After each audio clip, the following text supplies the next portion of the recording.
ठिकराठो मां मुबैना तौर अगवा थियल हिंदू नारी इस्लाम क़बूले पसंद जो परिणो करे छॾियो आहे।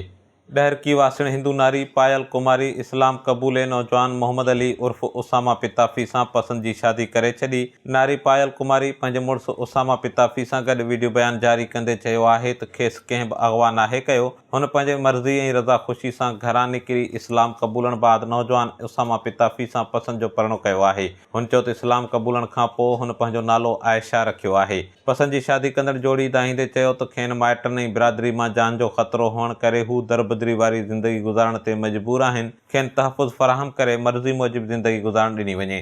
यादि रहे त गुज़िरियल ॾींहुं मुबारकपुर थाणे जे हद ॻोठ ड्रिघपट मां नारी पायल कुमारी पुरइसरार नमूने गुम थी वई, जंहिंखां पोइ नारी जे माइटनि नौजवान उसामा पिताफ़ी ते नारी खे अगवा करण जो इल्ज़ाम हणंदे संदसि बाज़ियाबी लाइ एहतिजाज कयो।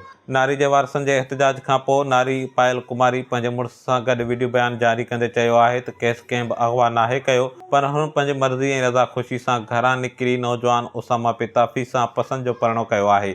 जोड़ी वसवारनि खां तहफ़ुज़ जो मुतालबो कंदे चयो आहे त पसंद जी शादी बाद खेनि माइटनि मां जान जो ख़तरो आहे, उन लाइ तहफ़ुज़ फ़राहम करे मर्ज़ी मूजिबि ज़िंदगी गुज़ारण ॾिनी वञे। HS TV news ठिकराठो।